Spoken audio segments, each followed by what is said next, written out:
The most detailed law in the Quran is divorce. Nowadays, people have made a joke out of this and said, talaq, talaq, talaq, talaq, talaq, talaq, talaq, talaq. What you gonna do now? And then 2 hours later, I didn't mean it. It didn't count. Let's go find a mufti. Right? Because we made a joke out of the... By the way, isn't that making the ayat of Allah a joke? It is, right? And you know what's even crazier?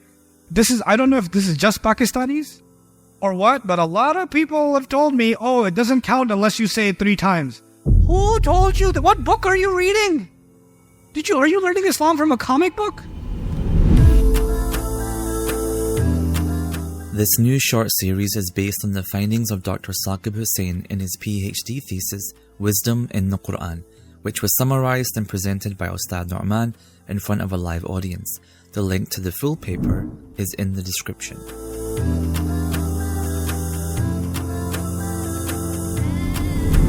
Now, this is now our final section, and this is where we're going to spend quite a bit of time. I explained already to you the difference between law and wisdom in the last session, right?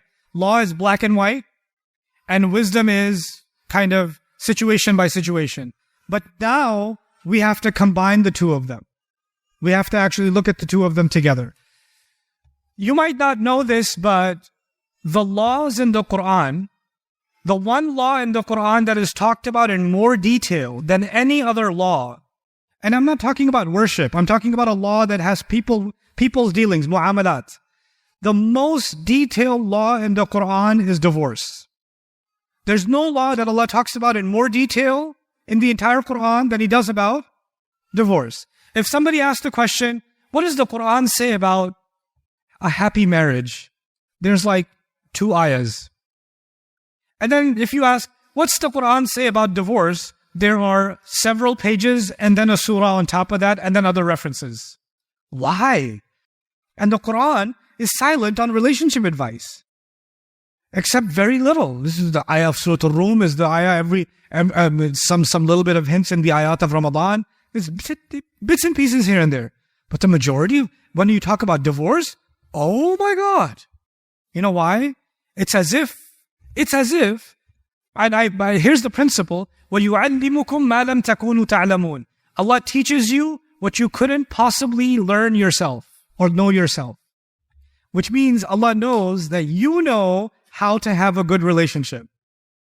You don't need some outside help to figure out how to have a good marriage.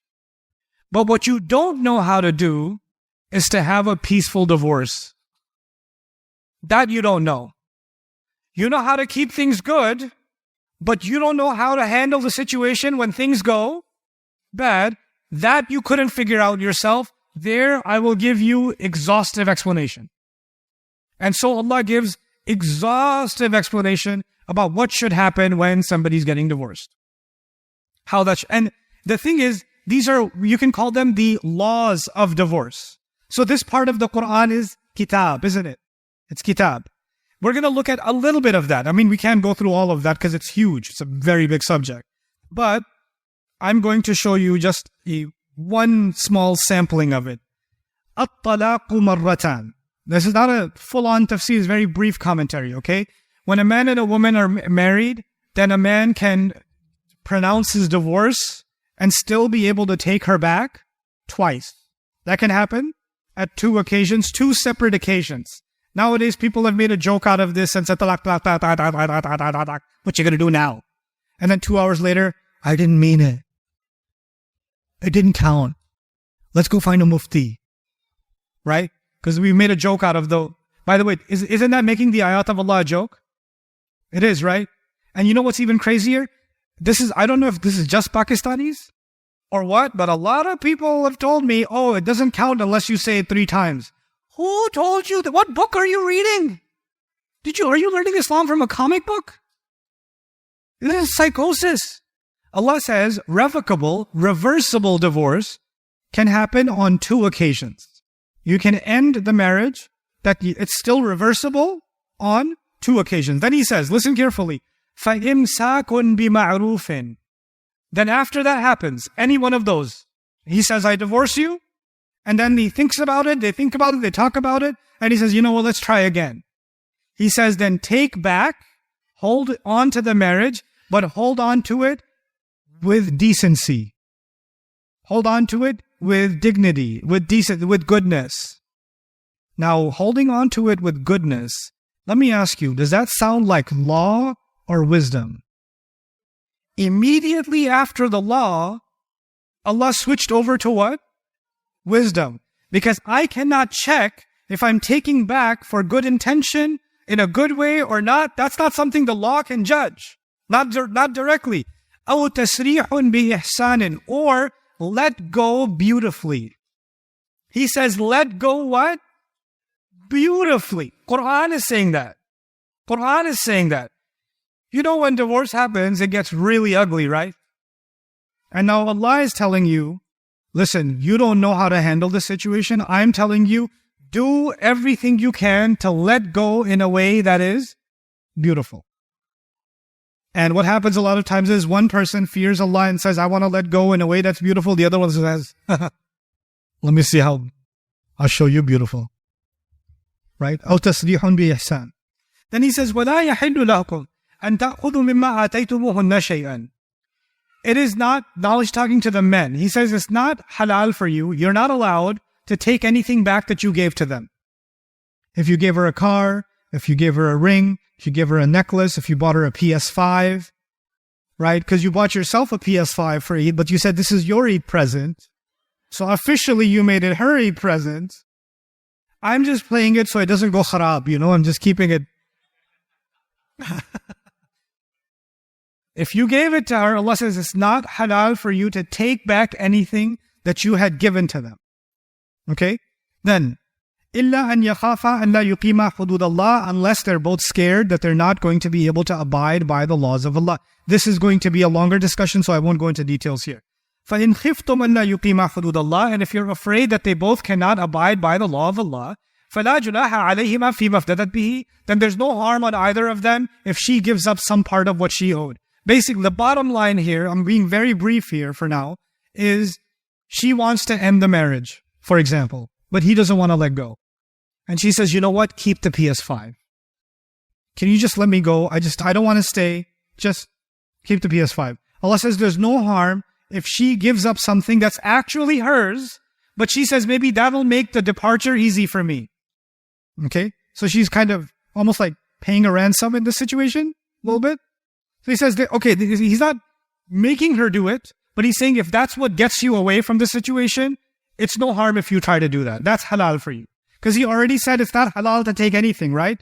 But now he says, by the way, but if you think giving something up will let him go easy, then just do that. Okay? فِيمَا افْتَدَتْ بِهِ. تِلْكَ حُدُودُ اللَّهِ فَلَا تَعْتَدُوهَا. Those are the limits set by Allah. Don't cross them. وَمَنْ يَتَعَدَّ حُدُودَ اللَّهِ, and whoever crosses the limits set by Allah, فَأُولَٰئِكَ هُمُ الظَّالِمُونَ, then those are the people that have done wrong.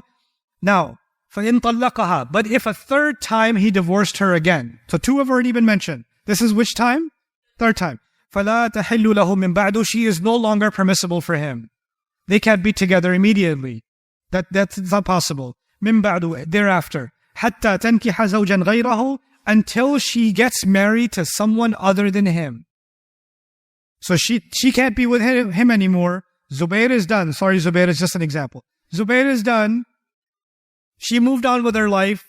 5 months later, she got married to Kareem. Sorry, Kareem. Okay. And then she married Kareem, and Kareem turned out that he likes Xbox. He doesn't like the PS5. Something happened. It didn't work out. And now she got divorced again. Okay. Now she got divorced, and she sent a text message to Zubair and said, hey, what you doing? And Zubair says, why are you texting? Aren't you married? No, not anymore. So Zubair says, okay, let's try this again. Then it's okay. It's okay for you to go back to him if you got married to someone else and then it didn't work out, for a lady that's being told. Otherwise, the man is not allowed. By the way, what could be the wisdom? What's the hikmah behind that? Well, if a man says to a woman, I don't want you, I divorce you. Okay, I didn't mean it. Then she comes back 2 months later. You think I want you? I don't want you. Get out of here. kicks her out again, then takes her back. The third time, you don't get to yo-yo with this woman. The third time, it's done. Now you must experience the pain of knowing that she was with someone else because you didn't value her. So if you really want her back, Allah is going to have her live her life, and if that doesn't work out and she still wants you, decides that she wants you back, then maybe you can get back together. Otherwise, you guys are done.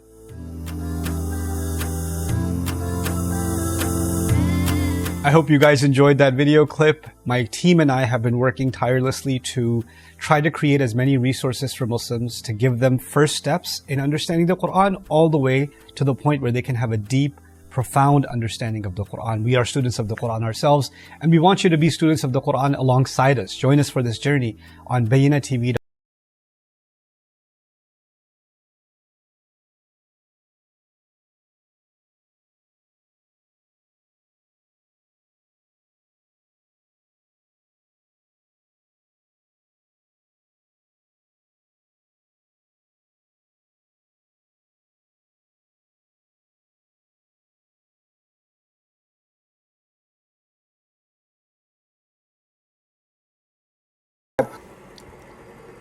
Hello everyone, summarized and presented by Ustadh Nouman Ali Khan in front of a level audience. The link to the full paper is in the description. People meaning don't just help and any people favors because you don't like them, and it's much easier give kurbani meat to an parent in a country and build a well in some village you will never go to. That's much harder to money to your nature your distant cousin because you hate their guts. That's harder. Allah started with close family and then went further. Waste money. Don't feel like you have whatever you want. Whenever you want to be responsible and frugal with then that much bread we have on slice left, break it up into 4 pieces and you will that will be enough anyway. All right, this is my that's on extreme. The other example is sprint whatever you want, then Allah teaches you in Allah. What an amazing wisdom. First Allah says don't be too cheap, then he says don't spend too much, then he says Allah controls is something, he gives more something, he gives less. Why is this? What's the connection? If you are being cheap, you think if you are being cheap you will be able to hold more. What more money? Allah says even if you think you are holding on to more money, Allah can take that you risk. Allah is and if spending and you think oh it's okay, I got more, Allah can correct it. It whenever expend whatever he wants, so don't think because of you that's happening. You blessed in the way is money decision law or wisdom. Think age you are starting to get it loss can be quantify. Wisdom is a very situation by situation decision, and Allah is basically a technique that human being are capable of